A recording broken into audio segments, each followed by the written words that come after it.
اوار باش بینرین هجا خوشتوی بینرین بادینا ساد بینرین اوارا بادینان خوشحال اینجا رکادی همون گشت نفیگودو جبوی پیشکش کردنا برنامه هوای روزانه اوارا بادینان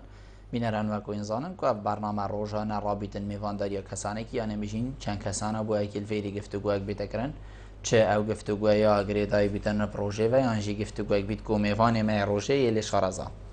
بو فتر خدمت کردنا هوای هجا خوشتوی ابر کامرا بودن میوانداری ما مستای زور برز ما مستع عبد الصمد تيلي عمر سروكي لجنة صوت 80 وبيشتازي الباريزگاه دهوكي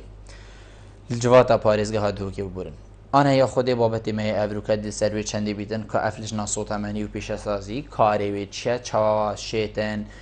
ريگيريه الوي دشتيب كتن اويكو ناو صوت 80 تيتا باشر دهوكي صوت 80 کا خراب بيتن چاوا شيتن ام بيجين آسته پیشتازی برتر لبکتن که شو گرفتین وانا چنه و هجماره کدیا وکی وابسیارانه یا خوده من آماده کرین ده شمیوانه مهینه کرن هینین برای جیب شین بریوان جماره من سرچاشا مدیار هین پیوندی مبکن هر پرسیاره هوا هبیتن سوارت بابتی دیگه هی تمام استای ما مست عبد الصمد دست بکی تو گله بخیراتی سر چوا ابرو کبو احوار آبادینه خیرن دارمی زور سپاس زور سپاس ما مست مشوی چندی دست بکینم بشین اگر این زیدبونا پانزینا پیس افروکل باجی ریدهو که بو چه فکر کرنه و یعنی هر تو چه ناف خلکی دا ناف تخاشوفه ده هر جایی که تو چه دو کلمه بشه پانزین او پانزین جارکادی دی اف بابت گلک که بجین بگرم و گوری هیتا شروع کرن هر یکش لای خوبه بشه سپاس بودن و در فتح دست خوشیل کاری ود کن زور سپاس سرکفتی بند کاری خدا پانزینا پیس اگل بیرا خلک میکو بری 20 روزه که وکی کیمیا که کتا پانزین بو روزه که بتنه پشتینگی ها تا چاره سر کرن کو کیمیا پانزینه اگرم نبجنه قیران چکو قیران مازنه کیمیا پانزین دهو که روی دا بو روزه که هر شوی وی روزه بو ماوی 2 هفته پانزینا ترکیه نگهشته پارزگاه دو که بلکو دابین کرنا بهرا دو که یا پانزینه اوه کو حکمت دتا پانزی خانه اش ترکیه نهاد اش برکو باخیره که پانزینه یا بهرا و پارزگاه و قسمه که وچه تربیله جه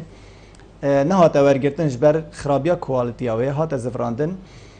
بوی ماوی 2 هفته پانزینش ترکیه نگشته پارزگاه دو که بهرا پارزگاه دو کش هفلیر هات دابین کرن و تش کوالیتی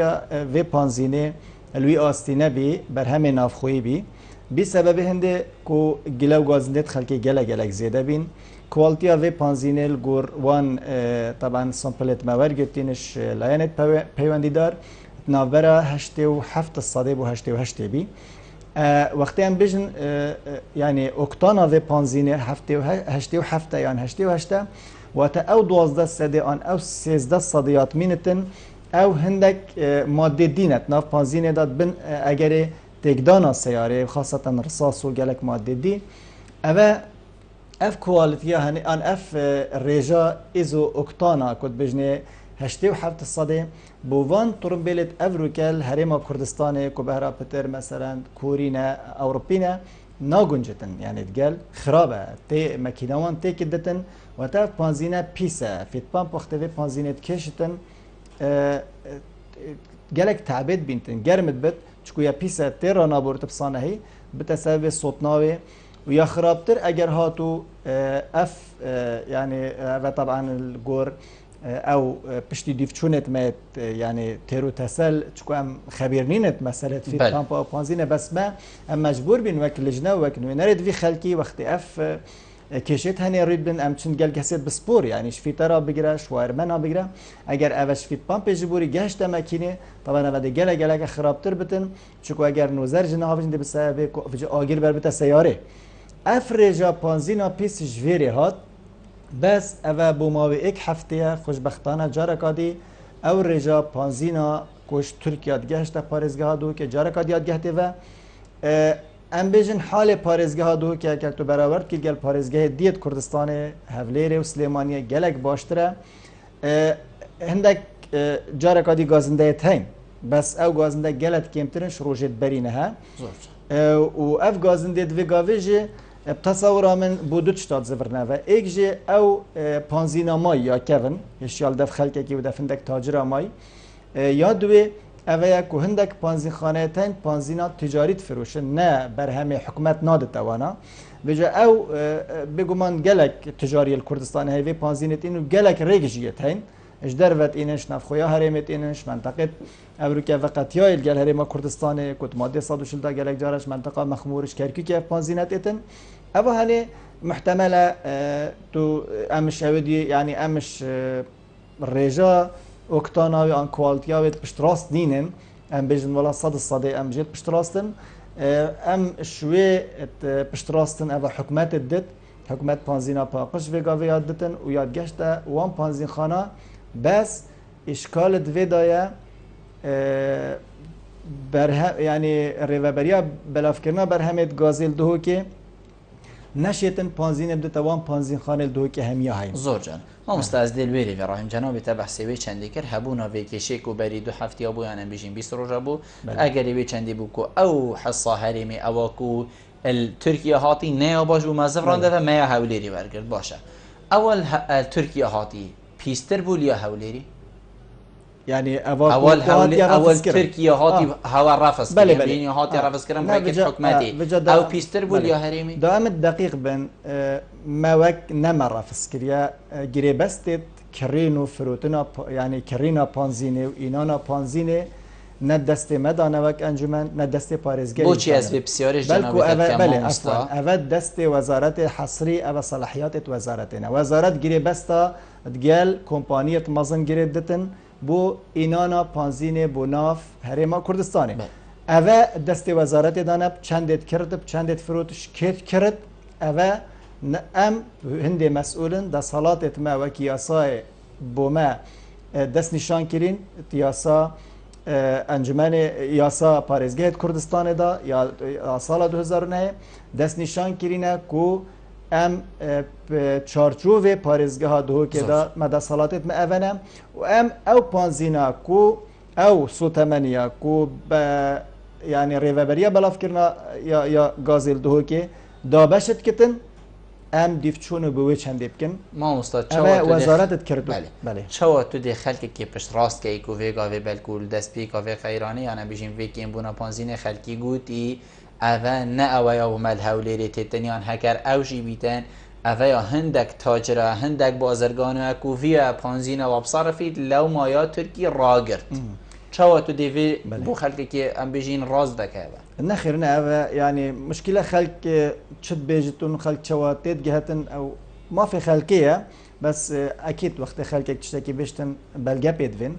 أم وقت في تشتيت بيجن وكلا أنا كي فرمي أم بلجات آخر بس إذا وقت جارك يهاد مع رفس كري أول تركي ما بشتين جر رجع ديفدانه هيدا نخير نا يعني أكر جنابته حفتي يعني ديفدانه هيدا من قلت أول شغل وزارتي بس قال هندجي وقت ما أم بردوام بدانستاندني ما تقول كسر بسبورت لا يعني دم قيران هذا دم أزمادا دم كيشادا وكيميا بانزيني دیاره کو باخیره نوه کی مثلا سیاره کی یا تانکره کی یا 20000 یا 100000 یا 200000 یا میلیون لیترات ده میلیون ها لیتر تیدا این الکوگیت مازن این والا کرن شنیکا شویره تانکرات توجه هستن بحری ما کردستانش لای کمپانی دستنشان کری و کو وزارت سامان سروشتی گیره بستل گلوان شرکات هاین یعنی اول لیتر کو 2 لیتر و میلیون لیتر جنینن گله که ماستره جبر هنده وقتی کومک هنده مازن ات طرف اسکرن وقتی على الاقل يعني 15 روز 20 روز ات بجم نتشتکی مازنه زور جانه بو هر ام بجین باجرکی پارێزگەهە کی جواتا پارێزگەهە ام بجین حکومت همی يعني وصل چنكو هين نريد في خلقينا الفي پارێزگەهە هين يان ام بجین حکومت چند گوتی از بر پرسیارم اجوی پانزینا پیس اوا کل هولیری هاتی مصفایا پیسه آفته دایه نزانم چته دا چند بر پرسیاری دا خود دیار کرد کل وی پانزینا پیس اوا هاتیب اگری مبو يعني از من جارك هذا تأكيد كما و ام اف پانزینا هاتی هنارتن وتیت هنارتن وزارت دابینت کت هنرت دهوکی بس وقتی پانزینت گه دهوکت ایتا پشکنینش لای ریوبریا الاف کرنا برهمت گاز دا و بشکی تایبت هیا كنت بجني بشه فحصي دفير ريفابريه دا طبعا اتا فحص كرن او بانزينا حكومتي بري بچتا بانزي خانه كوجهات اتا فحص كرن كاجاري الرجاوي چنده بس طبيعي وقت او رجاهات يفحص كرن ريفابريه تاكيد كريا كو افريجا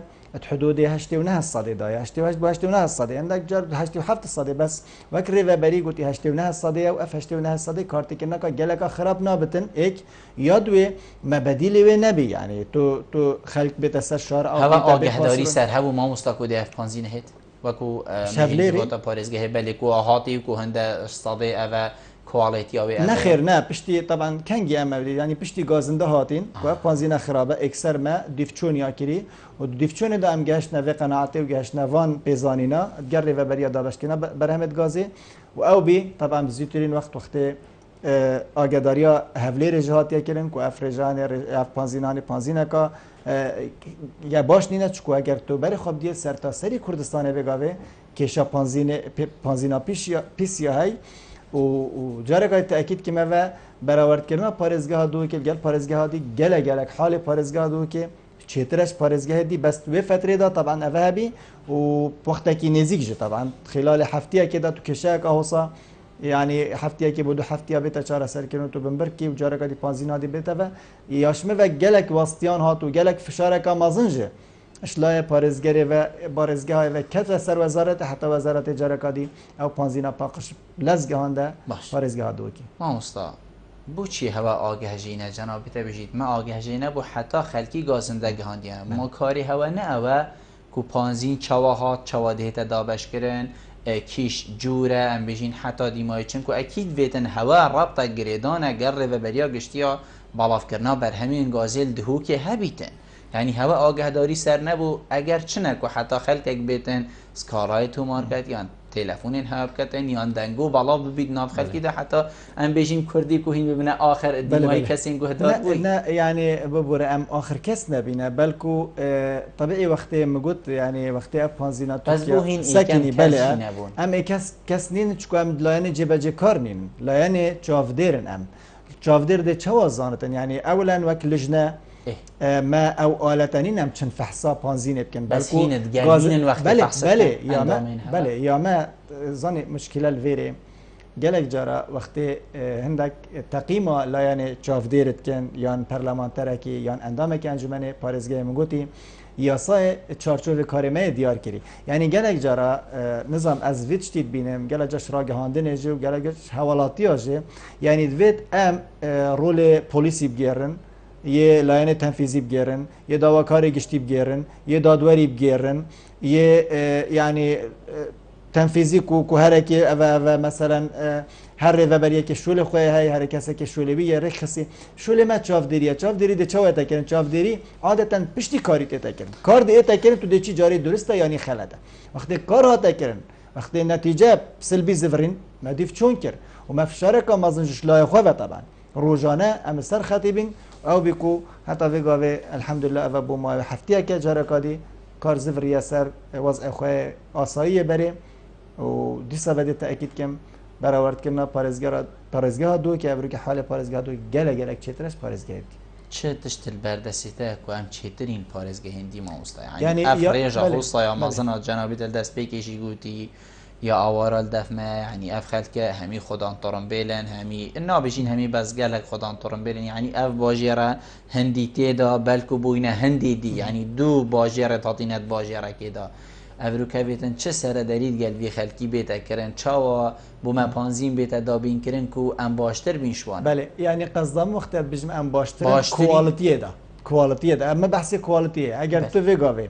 برآورد کردن صناعه ما و صناعه هفليري يعني سليمانيه طبعا خاص وان روجه دیمایی که دا اکجار افرجه یا کیم بی هفليري دو صناعه هر ایک از وجم دو جاره هندی يعني سليماني هر وصل هر راگهاندن وقت خلق بالا بیتن تو بحث تختیار راگهاندن جب کردی يعني او عدد چطوری گله کیم کیم تره از بحث رجا پانزین ناکم نخیر تاکید الهندت کیما و کمرعات پارێزگاه دو که نهاتیا کرن اف جماره آواره اوا همی افروکه سر گویت پارێزگاه دو که کو رنگ هما پارێزگاه دو که دو جاره هندی خیالی هاتی زیده باری و چنده کو اف دورید افروکه جیر دست داعش داگیر کردن و هات نرزگار کردن هر زمار بگیره و سنونه و حتی ات درجه یا برکت شری کو پشمرگه کردستان ابروکتی ده هرش حدود سوریه و شنگاره بگیره حتی گهت کلکه یعنی اف خطه هنی همی پانزین وان یاش پارزگاه دو که چتن هر او رجا پانزینه او بری اف آواره بین که چند بود هو که تات وی گاوه که امتراته نه بغدا مراعاتا وی چنده کریه چند جاره مداخواست یا کریش انجمن پارزگاه یا میسل ادگل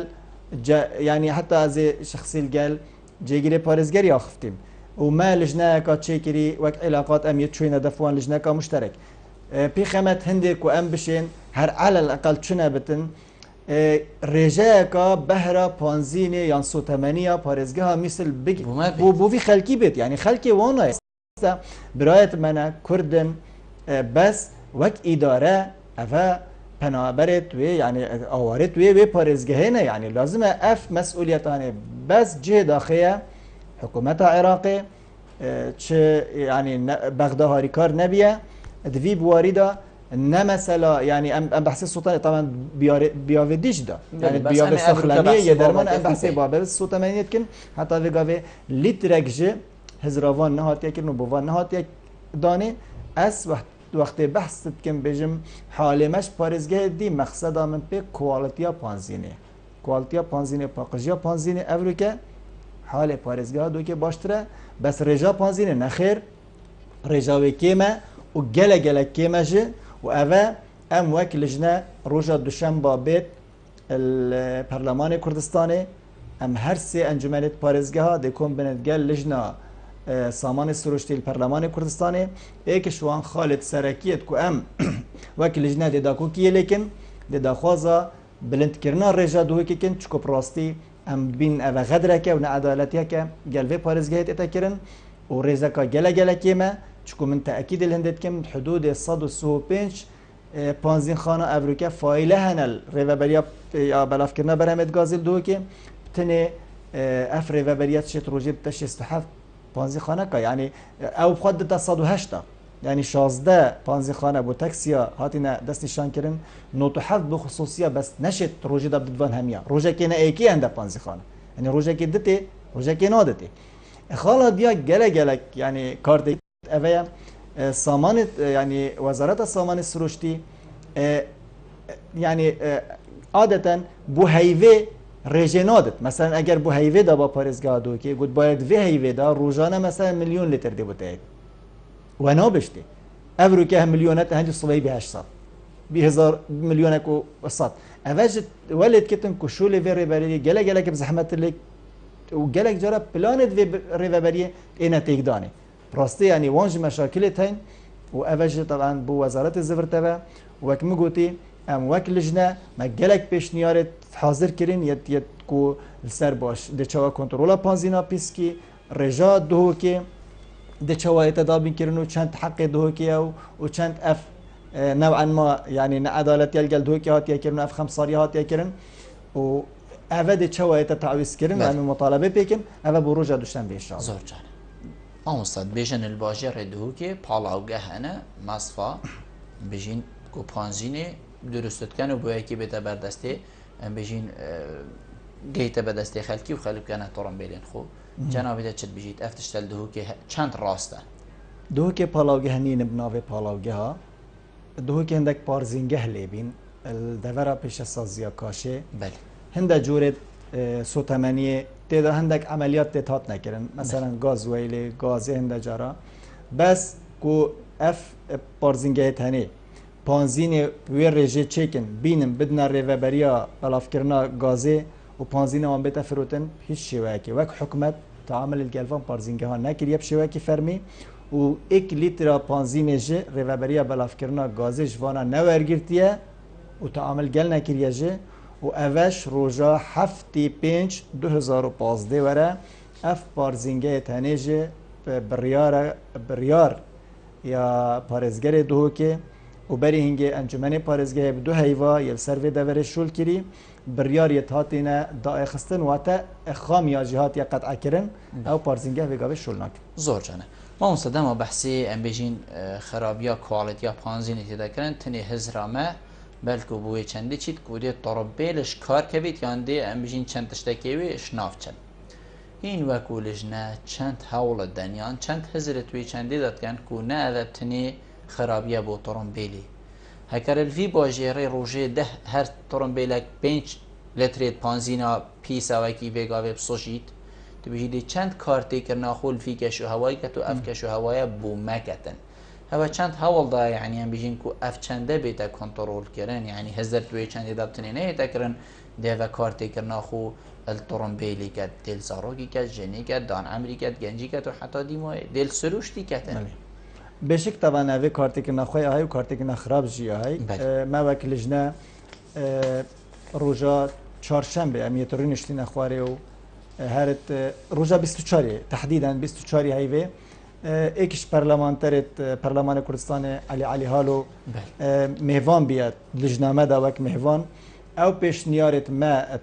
کرین بۆ پەرلەمانی کوردستانی و ئەو بۆ چۆنێت مە دەچەوە ینی زەرەرە vê panzîna xirab û zerera sotemeniya xirab şêwekî giştî û çil ser tenduristiya xelkê bitin, çil ser aborê xelkê bitin, çil ser jîngeha vê xelkî bitin û rêkê çareseriyê û kontrolkirinê teban pêşniyarêt me meydayînê ew pêşniyarêt me bîne egerê hindê ku projekê piştî hingê biryar lijna ya samanê siruştî Perlemanê Kurdistanê bête danê ku lijname mêhvankirin me daxwaz kir ku yê dî jî bêne mêhvankirin çiku babetekî giring e yanî evel ser daxwaza me biye û pêşniyara me biye ku ev rûke li seranserî Kurdistanê li ser astê her sê encûmenê parêzgeha her sê lijnê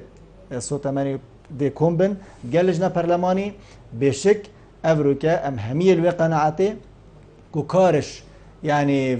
vê kêşê û metirsiya vê kêşê ji tenduristiyê derbas biye yani geheştiye jiyana xelkê çiku ev rûke seyarat êta sotin eger seyara hata sotin û jiyana xelkê tê çû û hewalatiyê Kurdistanê giyan ji destê xwe da hingê lazim e çavpûşî kesekê ji neyê tekirin û çi layena neyê tekirin û çi kompanya ji neyê tekirin û çi şixsa ji neyê tekirin eger çi az bit û çawa bit lewmanekê roja duşembe xwedê hez kitin dê ew kombîn li ser astê herêma Kurdistanê terxankirî bitin derece ek بۆ ئەف زەرەرە ئەڤروکە لە هەوڵاتیت تەکردن و ڕێگرتن لێ زۆر چەند مامۆستام دێ وێ پەیوەندی وەرگین و ڤەگەڕینەوە هەگەر خۆی حەز کرد کاک ئەیوب پێوار باش کاک ئەیوب ئەلۆ پێوار باش کاک ئەیوب ئەلۆ دەنگت تێ ناهێت دەنگی من هەڵدەدا کاک ئەیوب کارم کە بەڕێز خێرهاتنامە میێڤانێتە بکەم بۆ بەرنامەی مەمنونی تەمە بس پێشنیارێکە بیتر گوتنە سەیداک بەێ سەیدای گوتێ با خیرەکە پانزینە لە تلکی هات بیان یا باش نەبی هاتە زڤڕاندن مدە دوز باعات کێشە بوومە چێزی بەێ باش ئەگەر پانزینامێ بوومەنە هات پانزینامە هەولێرێ بێت بشێوای بیت ئەگەر ئەم بینی وەختەکە پانزین بوومەتا پێشن و کەل بێجی بەێ نصفیه به جهات یک چکرم سال 2015 گلکا باش بود چه هولێرێ ده پشتی ارزانم 2003 یه دست بکره 2006 هفته هات یک چکرم بود چه بشه و یاری سبب چه بله زور سپاس شکایه جدیده و چند سال باشتر هات یک چکرم و اینیه هر که پانزین ترکا بو من هیت حالی مردازی زور سپاس بس مرون کت که سبب چه من نویت اینه ما مصدقه هلی بود بیجیتن بێجی سەردەمێن بەرێ یە هاتیە چێکردن سەروەختی ڕژێما بەعس و پاڵاوگەهێن هەولێرێ ئەم بێژین سیستەمەکێ نییە یەنوی سەردەمینە بۆچی یا بێجی یا باشە و بێکێشەیە بۆچی یا هەولێرێ ئەف تشتە ئەف سیستەمی ئۆسایە نییە پێشکەفتی نەیە ڕێک و بێگە هەمان دەمدا بێت حتا کەنگی ئەم دی هیڤە هەولێری بی یا ئەم بێژین هیڤیا تورکیا بین بۆچی مەبخۆ تشتێک نابیت یە مەبیتن بشک طبعا پرسیارەکە جێ خۆدایە دەستخۆشی بیبرایت کن ئەvە مافی خەلکیە و مافی هەوڵاتیا بێ پرسیارێ بکەن ئەم ji vê pirsiyarê dikin çiko dê careka dî dupat kim ev e deynana palavgeha û kontrola li ser panzînê kirîna panzînê dabînkirina panzînê deynana serê ser panzînê erzankirin û her sotemeniya bitin ev hesriyen destê wezaretê de bes em wek layenek çavdêr نوێنەرێ خەلکێل سەر ئاستێ پارێزگەهێ تەبان دێداکۆکێکن و دێ ڕژدیەکن وەکی من پێشیە آماجه بگیری بس پالاوگه ها بجید پالاوگه ها پیشکفتیه راسته یا سالت بس سیانا بردوام یای پالاوگه ها گله گله گرش مزنش وان پالاوگه ها نه شیا یعنی تشی بجی نیوه که عراقه اوه پالاوگه بسوتمنی تخستن اف پالاوگه ما اوه الهرم کردستان افریقا دوی تنگ سراستی هرم ایکال بازیان ایکال کبرگوسکه کل کفته کلکه اوه هنه وقت بزانین طبعا دیفچون مکری و ما بردوام طبعا اوه چند روزه که بوچه اوه چید بتو بوچه ولیاتی و چواده چاره سر بتن يعني وك معلومات كو افا كفرغوسكي عطلك كاتبيه هات يا صيانه كرن كواليتيا هات بيا خواري بس وك معلومات بو ماتين افت مده 4 روزادا یا جارکا دی زفر یا سرواز اخوی بری و اگر پانزینا ویر گاوه یا ویر جیبتن دیوک یا برین هبت یعنی او برین بومتات يعني حدود كواليتيا واكتانا يعني هشتي ونهبتن اگر هشتي ونهجبتن بو سيارة كوري احتمال دي جنجاي بتن بس سيارة يت اوروبي حتما يعني افاش تركي تت نوتو ايك دي باشتر بتن و جنجاي تره ما مستقلك كيشا ام بيجين هبون ام بيجين هادنا به پانزيني و خلقي بلكوس كالاجي تو ماركرينه غازندا خلقي يعني اگر خلقي كيشا كبيد غازندا كبيدن چاوا دیگه این تهوه و این لجنه الجواتا پارزگاه دهوکی وكل لجنه طبعا جواتا بارزگاه دوكي از مدويت از في خاله بيجم طبعا يا ايكي وقت پانزينا بيس هاتت بازاري دا گلك زحمته تو سيطري سر بكي تو هنگي تشي محاسبه خلقي بكي دقت هنگي لجنه تدت اكتيف بن وقت حکومت پانزینا پاقش بده تا پانزین خانه مانه دی چی شی حسابت گل کی دی بچی بوچ من یا پاقش داته مانه و تو یا پیز دا پیس کر اوه جاری خالک اما تاکید الهندت کن که او پانزینا هاتی بری فتره که او خواه پیز بی اوه خالک جاری خالک بله اکید وقتی حکومتی گوتی هم مشکله دهو که چه بود افروکه بله پارلمان کردستان لجنه سامان سروشتی بر پرس افروکه بیشتر حکومت او کش کمپانیا بی مانه اف جوره پانزینه داخل کری او کمپانیا تنترین سزا بیت سزادانه بله چکو او اکید چکو برینه طبعا اف پیشنیاره ما کری و ما نویسی جبو پارلمان افروکه هکر تو بچیه کنترول یعنی سنورت کردستان اوید کتیرا سوتمنی داخلی هریما کردستانت بتن دوان سنورت گمرکا همیادا كواليتي كنترول تشتي يعني يطلب شهادة منشأ كن كواليتي كنترول الفيري يعني شو از بو برتكا قماشي ان جلاسا كي ان جلوبكا يا كهرباء طلب شهادة منشأ كن شو از بو بنزينه ان بو 180 كو افروكا وكي تا كرم كري جلك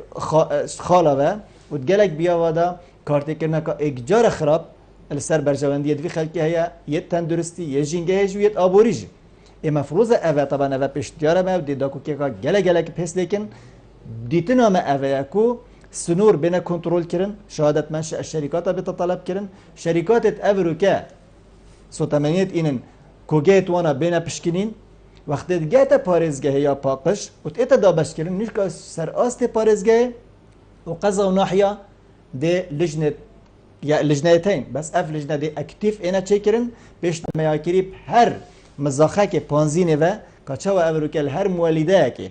رقم لجنه مولده له هيا هر پانزیخانه که تابلو کامازن رقم لجنه سر است قضای و ناحیه پیو بتن حوالات اکثر شکایت بکتو تلفنی بکتو اولوری حاضر بن وشنیکا خالادی دو سیارات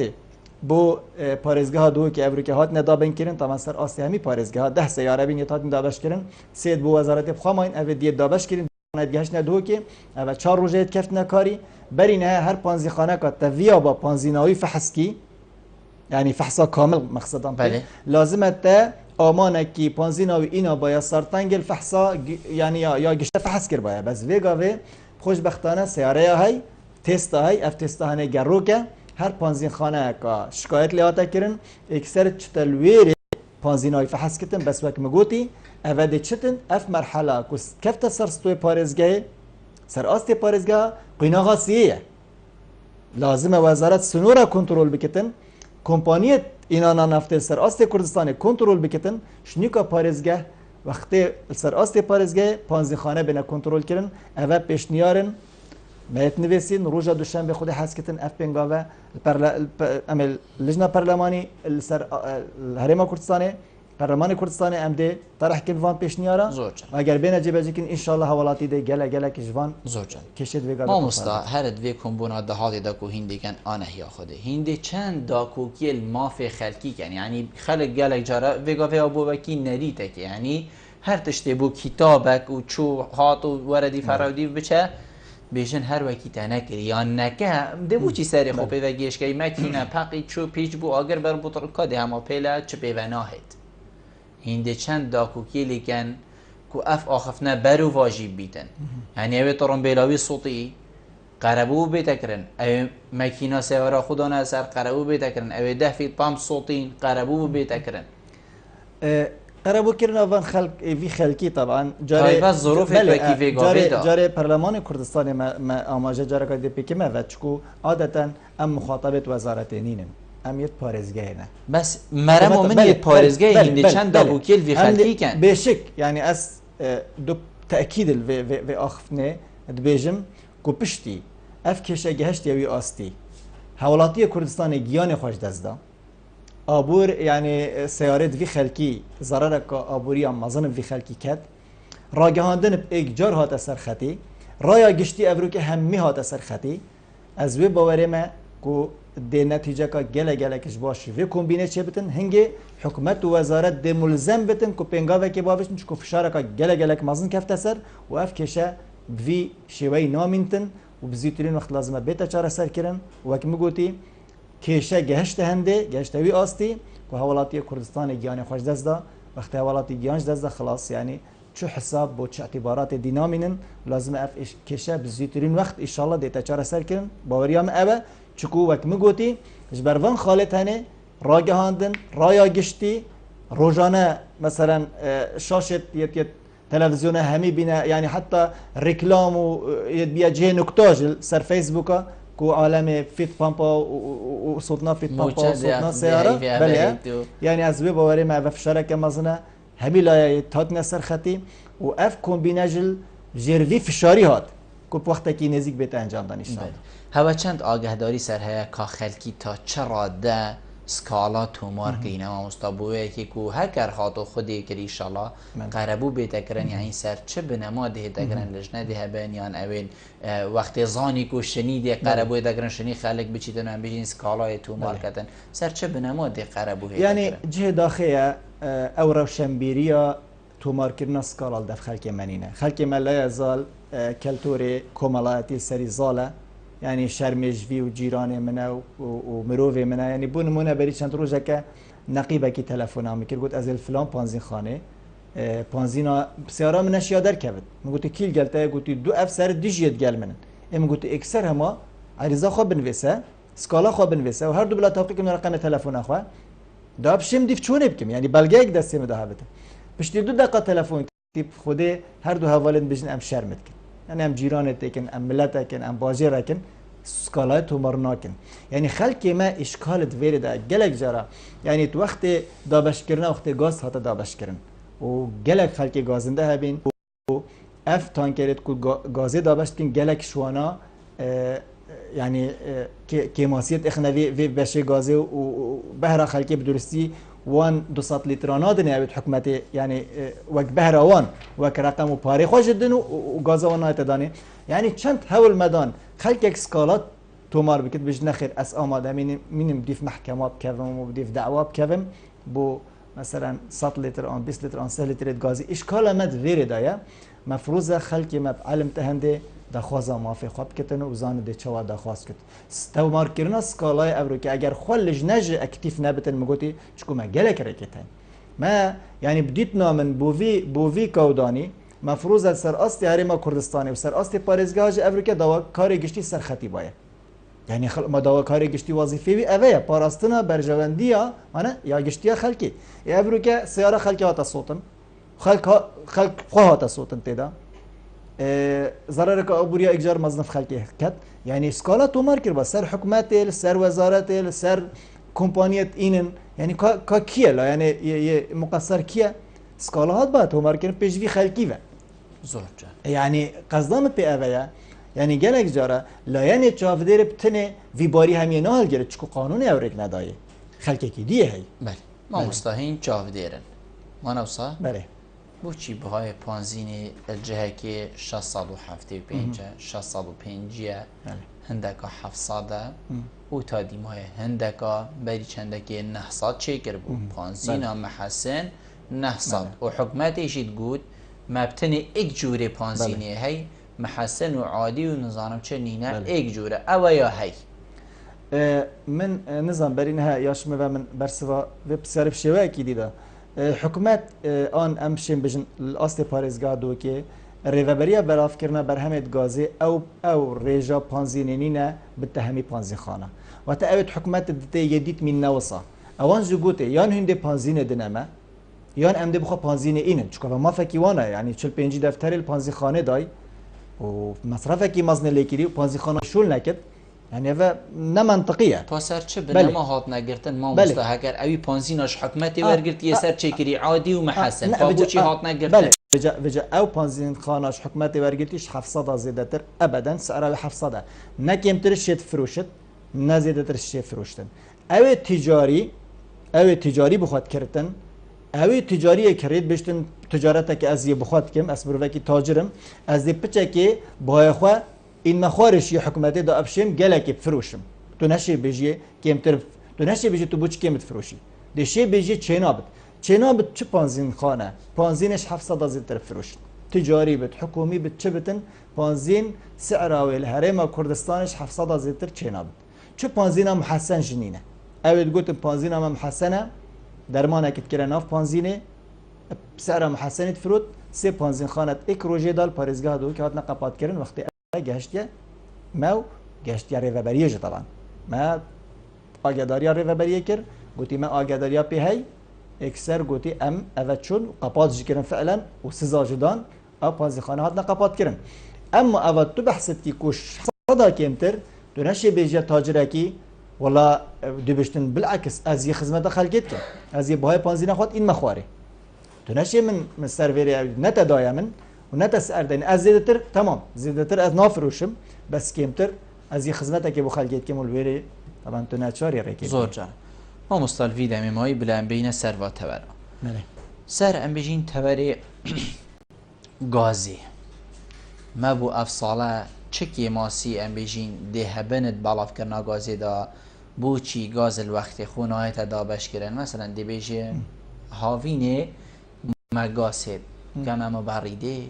كما چه از دی بوده آخفنا خلکی بیشه بله خلق باید بیشیدن بو چی پاوینی گاز داشت بو خلکی طبعا اول بو چند اگر اول بو چند اگر کاز زفرت اول از بحث پارێزگا دو کی کم دی سبب من او موافقين از بحث يعني حكومه هرم حكومه بكم شكو او ده صلاه 80 پارێزگا دو کی جه داخله طبعا 5 هیوا 11 2014 لسر موسم دابشکرنا یا بهرا گازه ما وكلجنا صوت مني وبيش السازي الريفابرية بيوانديدار خاصة الريفابرية دابش كنا برهمت غازت همي قسمت ويفا ما غازي كريا انجمن پارێزگاه ما مهوان كرين توي وقتي دا ما جلك بيش نياردان شوانا طبعا اوابي خاصة از ما غازي جهنجات ام تحديدا دي بحثي غازي كن شكو تاف خاله اوه يكو پارێزگاه دوكي ماسيت هين و وک ما فکی به هات یا خوارن و هم دا کوکی لیکن و میلی کریشه و دی بردوام ج لیکن اوه کو ایک ج کوگایت مازن نهاتی ناواکن و پارێزگاه یعنی کوگایش همیا ماستر پارێزگاه دو که ام بجن نشتش 10 مليون لتر بنزین زیاده تر ام خزن کن لو هر با ام بجین آخفتن چه و هر اکثر خالادی یا همیا مهمتر پارێزگاه دو که یا کمین پارێزگاه کو پالاوگه لینینه اگر پالاوگه پارێزگاه دو که هبتن دیوکی پارێزگاه سلی وگاوه مثلا پالاوگه ها یا کفر گوسکل کلکی ببوریت چه انبارت ریوبریا بلاف کرنا گازا هفلیری بوریه بومنایت تانکری بومت تانکری شویرش نیکا بومت ویری وقتی هم تانکری اینن هر ازمه کاچه بی هر قیران کاچه بی یک روزش نیت قیران دل یعنی دی ازمه دو که چه بد بوچی چکم او احتیاطی هنت مازنین ام خزن کن او کوگایت هنت مازنینن و گاوه شریک بچت گازب کرتن مثلا بشتن او هاوینه کوگاه تو سامازن منتین مثلا از 200 میلیون 300 میلیون لیتر از گاز دابین کم که جری حاجت خلق می چنده از وی حاجت دابین کم داشتیم تو وقت دست نشانگیری دا توزیع کم نشد دابین کم جبرند تو مجبوری تو اوه السرهی و توزیع کی دیفیر جات تا کوگاه تا دل پارزگاه دو که یلا توش در حق در کوی و الا دی اف جدول بحث کری کو گلک جرا رجاز بستان دل هاوین توزیع کردن بس اف سال خوشبختانه او نبیه بلکه هاوین یعنی موسمی دا و تو وقت دست نشان کری دا و وقت خلق محتاج دا حتی دورت بفرینج الپارزگاه دو که گازگهشت خوشبختانه زیده باری هنده طبعا گازندج سر هر سال سر اوان سائق تانکر ها بی ام طبعا شي تعميم ناكن بس اذا فعلا وقت جالا غازنده هاتا كر نوعا ما ديار ده ما وك لجنه دي سوا هر الهنجي ما طرح كر واس شخصيه شويم دف دواكاري جشتيل من هندك جيجري دواكاري جشتي ما يديتي ما يقولتي شخصيا تو دي دعوه تحريكي تشكو خلق آمادانين بيد بو 5 لتر 6 لتر غازي شكايت بكتن وعمدا اف خبره ما وصل شكل كوبجهته اوان مقاولو او سائقت کوفی شولید کن توزیع جد کن لو مانه اگر تو صح کیه هر حوالاتیه کی مجرد گوته بته گازامتا که ما تکری یه رابی گلک رجاوی زیده ترش حقیویه دایه گوتی بس تو سکالای تو مارنکی یعنی اوه یعنی وید تو وکی گاوادی مگوتی شمیل آیوه وید خلک سر خطیبتن تنه چاف دیر تنه نبتن لجنا پیوندی دار بتن الگل تانکری بتن داواکاری گشتی سرخطی بتن خلکی وید او روشن بیری اب سکالای تو مار بکتن ام دیوی پیوندی ورگیم امستا ایمان گل ما باوری ما ایمان وار باش ایمان هکر کرم کی الو ایوار باش بچک دنگی خوب بلن که ایمان خان الو کرم که ایمان خان الو ایمان الو ایمان کرم که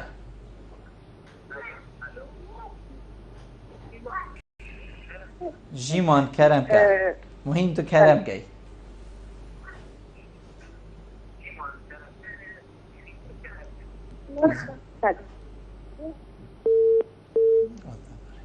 کاک ادریس دیوارگری نظام جیمان نماد گل ما ادریس کاک ادریس بار باش کاک ادریس اگر فرموی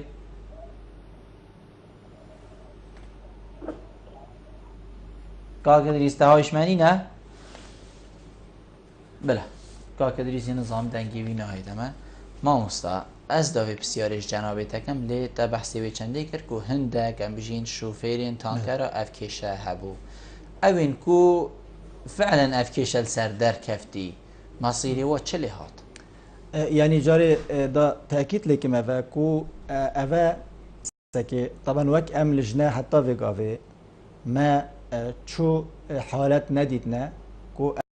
هات بنا جرتن ان هات بنا داد جهكرن يعني قصدان ما حالات شكايت نديت نبينا بله خلك شكايت نكريا خلك سكالا تومار نكريا اگر تومار كر بايا حتما ابدا داد جهكرن و ابدا بنا درسك بو خلك كيديجكو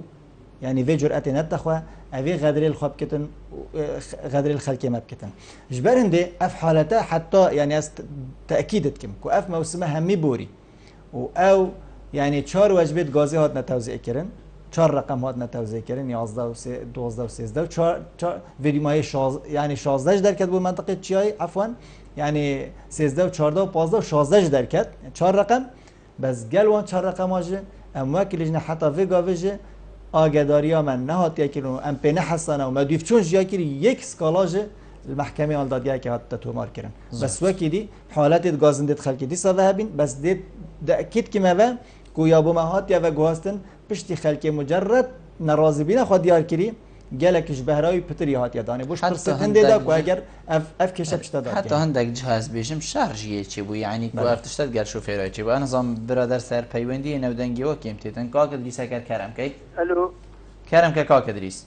دم باش باش ترس سری من دنگی کا کدریس گره کیم برادر ما خوش لكن برنامج گلک شجی وان بابا تبتنی ممنونی تر خود بسیار کملای خیلی هی بله بلا بلکه بجیم آشکاره الجال خلقي خط رازقو بين بله بسيارة من أو سيدا يايكي كانت سري لتري عن سري برميلي عن جن تانك وبجري بس جبتنا كون كري دنا كير غاز تاجت كان غاز سبيل كبيجن دورو برا والجون دوغنا هذا بسيارة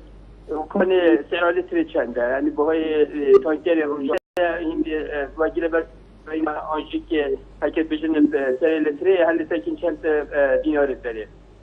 يودي سيدات براسي تبحثي شكايتك والمحكمة أثناء كليبنا وقتش مكين كي زهر برميلكي أشني كم شكايت اللي بكي مو كتابكم وسرجيجي وسريشي دلماني محكمة شرجي فايدة بيتن أبشم بله تو بس بسیار کشتم سده برای تو بسیار بکن که چند دخلت کی تانک ریبون تانک متری جارا که خرا که کرنا برمیل چون که سایق تانک ازت گاز توزیع کردن کمالگه ها گند آخر من رضا بنده کای برای باربتر همی کسی کردن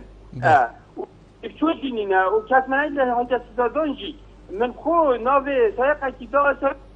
رجا پاشتر گوتم من ناحیه گوتم سایده کردن که وارد بره کاتاچی گل بیستایقی هیا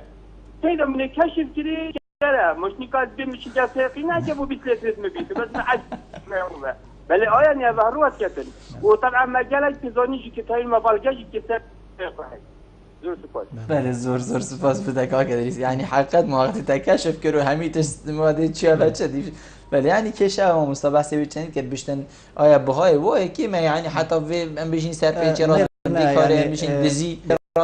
أبا طبعا أبا مقاولة هين مقاول دي جرتن أو مقاول بارا دتوانا نا حكمات دي حكمات دي مقاولي جرت دي مقاول بيشتن من هندا تانكيرتين دا بشكرنا بانزينه مثلا فلان قضايا آن الدو قضاء آن سه قضاء خما منه أو هنجي مقاول تعامل الجل دائرة كتن نل سر لترا ونل سر وديانا مقاول باروان دتي مثلا نه مثلا باريا وكيماسيا باري كو أبا مثلا دلي خد بنهنده وكو في غدري الخلق كن صفد دوبات که من وقتی بود دنگو یعنی وقتی بود دنگو خلقه که همیا بود يعني بازنده ها اینا به سکالای تو مارکت بله نه يعني مشكلات فيري رايا يعني لجنه قال قال هي يعني مقاضي قلتي فعلا ام اعتراف بهندت كن كل لجنه غازي ابت كشول يعني شافديريا شول غازت كن لجنه كت جلكت لوازم تشكود بدس حالات يوصلنا يعني 3 نفر سر مستوى قضاء كنا 3 نفر سر مستوى قضاء که 5 تانکر به یک جاری دشنه توی قضا ده يعني تانکر کشکانی ماسیه مثلا دست بکت حتی بیت زاخوده مثلا باجر کی وکی زاخو ام باجر کی وکی دو که احتمالا 45 تانکر پیک و گازی توزیعات کن اف سی مرو چتا کیره و نه چتا کیره اشکالات وریده جبرنده جرقه دی بلد دو پاتیل و کیمه و یعنی وقتی کابرا کی شکایت تو مارکر منه گوتی فلان کسی دزیام نکری باشه مانه هم و اتاکیت محکمانه و قانونه دی کابرا دی گازی تکت کاورا چوا کم کریه کنگی کم کریه کیو کم کریه چند کم کریه مفروضه و تو حاضر بی دعوا خدا یعنی تدیتی ای که دعوا تسجیل کری و روشا دعوه مثلا حاکم بشتا خدانه دعوه بره بشتا والله اس آمادنین مانه ما از بودت بیشم تأکیدت کم که اف برو به هنه دزه بلگت وین و چنده یعنی و تو حاضر بی باشه تا بلگه سر چاوه بس یو بلگه حاضر که 4 مروف امنا بجن بلا خلق همی بچد قناعتا من اوه 4 مروف تنه بنا داد یه کرن دی بتا درسک احتمالا خلقی که دیجی به جرأت هدی نتخواه گلنده دا امت کرنینن یعنی وکلی روش بروژه کجاره چند آلیات و میکانیزمت خورتر هنه ام بشه چاره سریا وی بابتی بکنو پتر وی بابتی احتواء بکن ام سرد بردوامن يعني تأكيدم أفصل الفي موسمي يعني دي ميكانيزمات جلك بشكفتي تر وتنتر هبن كواف خلق نشت وحيلة بكتيا بري مزاني كواليتيا بانزيني بوچيا لوازه بوچيا غازي لواز وموستا بله بو غازي طبعا دي سافا وزارات السامان السروشتي عقد الجل كومبانيا كي جريدتن يا ما وكر وبري الفيري فحصت كت طبعا شو غاز نتشويا بيفحص يعني أفا أس حاضر يعني روجا تأكيد كوش حتى سوهش تانكراجي يتهاتي نرافس كرن تفحصيدا ونشوي نبو خلقي بلكو اوات هاتا كرن تهاتا فحص كرن وتشو بو خلقي بس اشكالت هندي دايا جالك جارة اف بسيارات هاتا كرن قلتي اف غازا هاتيا كرين مثلا يهاتيا كرن نبو في جوري صوبت ما مثلا جالك جارة في صحبتها يعني جوري صوبي فرقش و گازا کوهات یا کرین افگارز احتمال ابو وی جور سوپی یعنی جور دی گلک جور اشکالات وری داین یعنی مواصفات گازه و برهم گازه گلک حساسن یعنی همین ارقام همین نسب همین گاوا وکی مروی در ناکبن احتمالش وی بتن اما بس از تأکیدم کو اف گازها هنت اتفحص کرن وقتی توزیع کردن و جا کابرا کی پری و جرأتک دابت خو او دیا کربتن او تشتکی دیا ام بین حساب اما وقت دایره وقتی شرکت دایره فحصت که شنو کات نرت ناف خلکت مستعد الصمد دائما برال دیمایی که بچو و کل چنابته ام بشین بوچون اکادیمایی که بیتن پی و اکادیمایی که بیت شکرم پی والا دست خوشیل وقت کن بو وی برنامه هیوی دارن کو خلک مجار کادی تو پات کمه و کو ماف چجارا نا این خلات کردن حتی شمروی بخواه یعنی برای مروی ماف مروی نات مروی ویت مروف مافا طلب کتن یعنی مروف سر مافت خواه رشد بتن مروف دا خوازی جیب کتن مروف دا کوکی لیب کتن هشیاری خلکی ما جزء که گله کی مزنه بو هاریکاری حکمتی هشیاری خلکی هاریکاری گله کی مزنه بو چسباندن قانونی بو مجبور کردن مروفت کو اگر خلکی کی او نفس هبتن او دل هبتن یه خرابیه یه گندالیه یه کو ضرر بگهینتا وی خلکی اف یعنی خلکی بخوا و حوالاتی دوره کی گله گرین کی هی چاره سرکنا بابیت و هاریکاری حکمتی طبعا گله جاره حوالاتی حکمتی مجبورت کرد بله اكيد کدا کو کیل مافی تو بجا از سیویت کم کو خلکی ما برا وی هشیاری وب چتن و رج بتن سر مافت خو ان شاء الله و هاریکاری وانا حکمت جده پشتوان هاریکار بتن ان شاء الله کشت هنه ما بده ان شاء الله بین چاره سر مستعد الصمد زور سپاس بو جنابته کو تو میفهم بو گل مرو نشتن گلت جه سرفرازیه زور سپاس ولی بینرین هجا خوشتی وی چندی هم گشت ندی ماهی خلق افروکه یا برنامه هوای روزانه ایفار آبادینان هیویا منم شویم بچه خدمت هم که خاطره